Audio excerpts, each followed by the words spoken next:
Hello friends, welcome back my YouTube channel. तो friends, आज हम बात करने वाले हैं कोल वर्ग का जो नैतिक विकास का सिद्धांत है उसके 50+ एमसीक्यूज़ जो कि हम 10 मिनट में पूरे करने वाले हैं। तो यह बहुत ही मोस्ट इम्पॉर्टेंट क्वेश्चन है, तो वीडियो के अंत तक बने रहिए।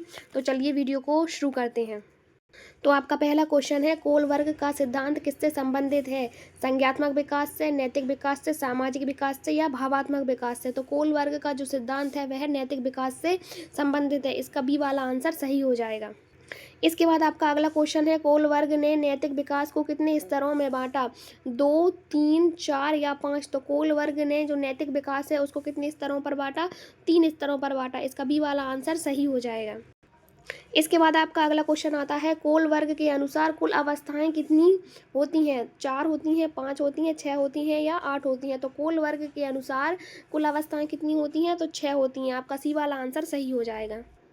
इसके बाद अगला क्वेश्चन है, कोल वर्ग का सिद्धांत किसके सिद्धांत पर आधारित है? फ्रायड के, स्किनर के, पियाजे का या वाइगोत्स्की का?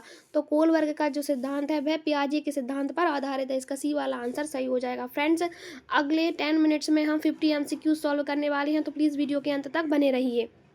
इसके बाद आपका अगला क्वेश्चन है, प्रथम स्तर कहलाता है प्रारंभिक स्तर, उत्तर प्रारंभिक स्तर, पूर्व प्रारंभिक स्तर या सामाजिक स्तर? तो जो आपका प्रारंभिक स्तर है वह कहलाता है पूर्व प्रारंभिक स्तर। आपका सी वाला आंसर सही हो जाएगा। इसके बाद आपका अगला क्वेश्चन है, पूर्व प्रारंभिक स्तर में कितनी अवस्थाएं होती हैं? 1, 2, 3 या 4? तो पूर्व प्रारंभिक स्तर में 2 अवस्थाएं होती हैं। इसका बी वाला आंसर सही हो जाएगा। इसके बाद आपका अगला क्वेश्चन है, दंड और आज्ञाकारिता अभिविन्यास किस अवस्था में आता है? अवस्था 1, अवस्था 2, अवस्था 3 या अवस्था 4? तो दंड और आज्ञाकारिता अभिविन्यास अवस्था 1 में आता है। तो इसका ए वाला आंसर सही हो जाएगा। इसके बाद आपका अगला क्वेश्चन है, अगर सजा नहीं हो मिलती तो गलत काम ठीक है, यह किस अवस्था का उदाहरण है? अवस्था 1, अवस्था 3, अवस्था 4 या अवस्था 6? तो अगर सजा नहीं मिलती तो गलत काम ठीक है, यह अवस्था 1 का उदाहरण है। तो इसका ए वाला आंसर सही हो जाएगा। इसके बाद आपका अगला क्वेश्चन आता है, स्वार्थ अभिविन्यास किस अवस्था में होता है? अवस्था 1, अवस्था 2, अवस्था 3 या अवस्था 5? तो स्वार्थ अभिविन्यास आपका अवस्था 2 में होता है। तो इसका बी वाला आंसर सही हो जाएगा। इसके बाद आपका अगला क्वेश्चन है, मुझे क्या मिलेगा सोच किस अवस्था की पहचान है? अवस्था 2, अवस्था 4, अवस्था 5, अवस्था 6? तो मुझे क्या मिलेगा यह अवस्था 2 की पहचान है। इसका बी वाला आंसर सही होगा। इसके बाद आपका अगला क्वेश्चन है, दूसरा स्तर कहलाता है पूर्व पारंपरिक, पारंपरिक, उत्तर पारंपरिक या व्यक्तिगत? तो दूसरा स्तर कहलाता है पारंपरिक। इसका बी वाला आंसर सही हो जाएगा। इसके बाद आपका अगला एक क्वेश्चन है, पारंपरिक स्तर में कितनी अवस्थाएं होती हैं? 1, 2, 3 या 4? तो पारंपरिक स्तर में 2 अवस्थाएं होती हैं। इसका बी वाला आंसर सही हो जाएगा। इसके बाद आपका अगला क्वेश्चन है, अच्छा लड़का या अच्छी लड़की अभिविन्यास किस अवस्था में है? अवस्था 2, अवस्था 3, अवस्था 4, अवस्था 5? तो अच्छा लड़का या अच्छी लड़की अभिविन्यास 3 अवस्था पर आधारित है। इसका बी वाला आंसर सही हो जाएगा। इसके बाद आपका अगला क्वेश्चन है, समाज की अपेक्षाओं के अनुसार व्यवहार करना किस अवस्था की विशेषता? अवस्था 1, अवस्था 2, अवस्था 3 या अवस्था 6? तो समाज की अपेक्षाओं के अनुसार व्यवहार करना अवस्था 3 की विशेषता है। इसका सी वाला आंसर सही हो जाएगा। इसके बाद अगला क्वेश्चन है, कानून और व्यवस्था अभिविन्यास किस अवस्था में आता है? अवस्था 2, अवस्था 3, अवस्था 4 और अवस्था 6? तो कानून और व्यवस्था अभिविन्यास किस अवस्था में आता है? तो अवस्था 4। इसका सी वाला आंसर सही हो जाएगा। अगला क्वेश्चन है, कानून का पालन जरूरी है, यह कथन किस अवस्था का है? अवस्था 1, अवस्था 3, अवस्था 4 या अवस्था 5? तो कानून का पालन जरूरी है, यह किस अवस्था का कथन है? तो अवस्था 4 का। यह सी आंसर सही हो जाएगा। इसके बाद अगला क्वेश्चन है, तीसरा स्तर कहलाता है पारंपरिक, सामाजिक, उत्तर पारंपरिक या नैतिक? तो तीसरा स्तर कहलाता है उत्तर पारंपरिक। इसका सी वाला आंसर सही हो जाएगा। इसके बाद अगला क्वेश्चन है, उत्तर पारंपरिक स्तर में कितनी अवस्थाएं होती हैं? 1, 2, 3 या 4? तो उत्तर पारंपरिक में कितनी अवस्थाएं होती हैं? 2। इसका भी वाला आंसर सही हो जाएगा। इसके बाद अगला क्वेश्चन है, सामाजिक अनुबंध अभिविन्यास कौन सी अवस्था है? अवस्था 3, अवस्था 4, अवस्था 5 या अवस्था 6? तो सामाजिक अनुबंधन अभिविन्यास अवस्था 5 की अवस्था है। इसी वाला आंसर सही हो जाएगा। इसके बाद अगला क्वेश्चन है, कानून बदले जा सकते हैं, यह किस अवस्था का कथन है, किस अवस्था का विचार है? अवस्था 2, अवस्था 3, अवस्था 4 या अवस्था 5 या अवस्था 6? तो कानून बदले जा सकते हैं, यह किस अवस्था का विचार है? तो अवस्था 5 का। इसका सी वाला आंसर सही हो जाएगा। इसके बाद अगला क्वेश्चन है, अभिविन्यास सार्वभौमिक, नैतिक सिद्धांत किस अवस्था में आते हैं? अवस्था 3, अवस्था 4, अवस्था 5 या अवस्था 6? तो सार्वभौमिक नैतिक सिद्धांत अवस्था 6 में आते हैं। इसका डी वाला आंसर सही हो जाएगा। इसके बाद अगला क्वेश्चन है, मानव अधिकारों को सर्वोपरि मानना किस अवस्था की पहचान है? अवस्था 4, अवस्था 5, अवस्था 6, अवस्था 2 की? तो मानव अधिकारों को सर्वोपरि मानना किस अवस्था की पहचान है? अवस्था 6 की। इसका सी वाला आंसर सही हो जाएगा। अब अगला क्वेश्चन है, कोलबर्ग के अनुसार सभी व्यक्ति अंतिम अवस्था तक पहुँचते हैं? हाँ, नहीं, हमेशा या कभी नहीं? तो कोलबर्ग के अनुसार सभी व्यक्ति अंतिम अवस्था तक कब तक पहुँचते हैं?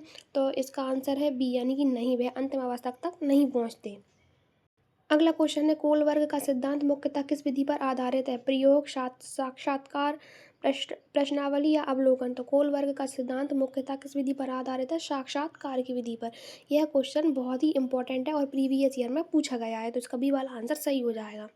इसके बाद आपका अगला क्वेश्चन है, कोलबर्ग ने नैतिक दुविधा का प्रयोग किया, इसका उदाहरण बताइए? तो पावलोव, हिंज दुविधा या थॉर्नडाइक प्रयोग, स्किनर बॉक्स? तो कोलबर्ग ने नैतिक दुविधा का प्रयोग किस पर किया? हिंज दुविधा पर। इसका बी वाला आंसर सही हो जाएगा। इसके बाद अगला क्वेश्चन है, कोलबर्ग का सिद्धांत किस आयु वर्ग पर लागू होता है? शिशु, बालक, किशोर या वयस्क? तो कोलबर्ग का सिद्धांत किशोर पर लागू होता है। ये भी बहुत ही इंपॉर्टेंट क्वेश्चन है। इसके बाद अगला क्वेश्चन है, कोलबर्ग के अनुसार नैतिक विकास किस पर निर्भर करता है? दंड पर, पुरस्कार पर, तर्क क्षमता पर या अनुकरण पर? तो नैतिक विकास किस पर निर्भर करता है? तर्क क्षमता पर। सी वाला आंसर सही हो जाएगा। इसके बाद अगला क्वेश्चन है, कोलबर्ग का सिद्धांत किस प्रयोग का है? व्यवहारवादी, मानवतावादी, संज्ञात्मक या मनोविश्लेषणात्मक? तो कोलबर्ग का जो सिद्धांत है वह संज्ञात्मक प्रकार का है। सी वाला आंसर सही हो जाएगा। इसके बाद अगला क्वेश्चन है, कोलबर्ग ने किस देश में शोध किया था? भारत, इंग्लैंड, अमेरिका या फ्रांस? तो उन्होंने अमेरिका में। इसका सी वाला आंसर सही हो जाएगा। ये क्वेश्चन भी बहुत ही इंपॉर्टेंट है, प्रीवियस ईयर में पूछा गया है कई बार। इसके बाद अगला क्वेश्चन है, कोलबर्ग के अनुसार नैतिक विकास है जन्मजात होता है, अचानक होता है, क्रमिक होता है या अस्थिर होता है? तो नैतिक विकास कैसा होता है? क्रमिक होता है। इसका सी वाला आंसर सही हो जाएगा। इसके बाद अगला क्वेश्चन है, कौन सी अवस्था में व्यक्ति समाज के नियमों को चुनौती दे सकता है? अवस्था 2, अवस्था 3, अवस्था 5 या अवस्था 4? तो व्यक्ति समाज के नियमों को चुनौती कब दे सकता है? अवस्था 5 में। इसका सी वाला आंसर सही हो जाएगा। अगला क्वेश्चन है, अंतरात्मा की आवाज़ किस अवस्था से संबंधित है? अवस्था 3, अवस्था 4, अवस्था 5 या अवस्था 6 से? तो इसका आंसर हो जाएगा अवस्था 6, यानी कि डी। इसके बाद अगला क्वेश्चन है, कोलबर्ग का सिद्धांत की किसने आलोचना की? ग्लीगन ने, फ्रायड ने, स्किनर ने या थॉर्नडाइक ने? तो कोलबर्ग का सिद्धांत की आलोचना किसने की? ग्लीगन ने। तो इसका ये वाला आंसर सही हो जाएगा। एंड ये भी बहुत ही इंपॉर्टेंट क्वेश्चन है और प्रीवियस में कई बार पूछा गया है। इसके बाद अगला क्वेश्चन है, ग्लीगन ने किस पक्ष को नज़रअंदाज बताया? पुरुष को, महिला को, बालक को या शिक्षक को? तो इसका आंसर हो जाएगा महिला को। बी वाला सही है। इसके बाद अगला क्वेश्चन है, कोलबर्ग के अनुसार नैतिक शिक्षा में शिक्षक की भूमिका होती है दंड देने की, आदेश देने की, चर्चा कराने की या उपेक्षा करने की? तो नैतिक शिक्षा में शिक्षक की भूमिका होती है चर्चा कराने की। इसका सी वाला आंसर सही हो जाएगा। इसके बाद अगला क्वेश्चन है, कोलबर्ग के अनुसार नैतिक विकास रुक जाता है? हाँ, नहीं, हमेशा या केवल बचपन में? तो नैतिक विकास रुक जाता है हाँ। इसका ए वाला आंसर सही हो जाएगा। इसके बाद अगला क्वेश्चन है, पारंपरिक स्तर सामान्यतः किस आयु में पाया जाता है? शैशव, बाल्यावस्था, किशोरावस्था या वृद्धावस्था? तो पारंपरिक स्तर किशोरावस्था में पाया जाता है। इसका सी वाला आंसर राइट हो जाएगा। इसके बाद अगला क्वेश्चन है, दंड देने से बचने की सोच किस स्तर की है? पूर्व पारंपरिक, उत्तर पारंपरिक, पारंपरिक या सामाजिक? तो दंड देने से बचने की सोच होती है पूर्व पारंपरिक। इसका ए वाला आंसर सही हो जाएगा। इसके बाद अगला क्वेश्चन है, सामाजिक स्वीकृति पर आधारित नैतिकता किस स्तर की है? पूर्व पारंपरिक की, पारंपरिक की, उत्तर पारंपरिक की या नैतिक की? तो इसका आंसर हो जाएगा पारंपरिक, यानी कि बी इसका राइट आंसर है। इसके बाद अगला क्वेश्चन है, कोलबर्ग का सिद्धांत किस विषय से जुड़ा है? ये भी बहुत ही इंपॉर्टेंट क्वेश्चन है एंड प्रीवियस ईयर में कई बार पूछा गया है। शिक्षा, मनोविज्ञान, समाजशास्त्र, दर्शन या जीव विज्ञान? तो कोलबर्ग का सिद्धांत शिक्षा मनोविज्ञान पर आधारित है। इसके बाद अगला क्वेश्चन है, कोलबर्ग के अनुसार नैतिक विकास प्रभावित होता है बुद्धि से, अनुभव से, शिक्षा से, उपयुक्त सभी से? तो कोलबर्ग के अनुसार नैतिक विकास प्रभावित होता है बुद्धि से भी, अनुभव से भी, शिक्षा से भी, यानी उपयुक्त सभी। इसका डी वाला आंसर सही हो जाएगा। इसके बाद अगला क्वेश्चन है, नियमों का अंधानुकरण किस अवस्था की पहचान है? अवस्था 2, अवस्था 3, अवस्था 4, अवस्था 6? तो इसका आंसर हो जाएगा अवस्था 4, यानी कि सी वाला। इसके बाद अगला क्वेश्चन है, व्यक्तिगत नैतिक सिद्धांत किस अवस्था में बनते हैं? अवस्था 3, अवस्था 4, अवस्था 5 या अवस्था 6? तो इसका राइट आंसर डी वाला यानी कि अवस्था 6। अब अगला क्वेश्चन है, कोल वर्ग का सिद्धांत मुख्यतः किस परीक्षा में पूछा जाता है? यूपीएससी, सीटेट, नीट या एनडीए? तो कोल वर्ग का सिद्धांत सीटेट परीक्षा में पूछा जाता है, बी वाला आंसर सही हो जाएगा। इसके बाद अगला क्वेश्चन है, नैतिक तर्क की गुणवत्ता पर बल किसने दिया? फ्रायड ने, कोलबर्ग ने, स्किनर ने या बंडूरा ने? तो नैतिक तर्क की गुणवत्ता पर बल कोलबर्ग ने दिया, इसका बी वाला आंसर राइट हो जाएगा। कोलबर्ग के अनुसार नैतिक विकास होता है उल्टा, आगे पीछे, क्रम में या अचानक? तो नैतिक विकास होता है क्रम में, इसका सी वाला आंसर सही हो जाएगा। इसके बाद अगला क्वेश्चन है, कौन सी अवस्था सभी में दुर्लभ होती है? अवस्था 1, अवस्था 3, अवस्था 4 या अवस्था 6? तो कौन सी अवस्था सभी में दुर्लभ होती है? तो अवस्था 6, इसका डी वाला आंसर सही हो जाएगा।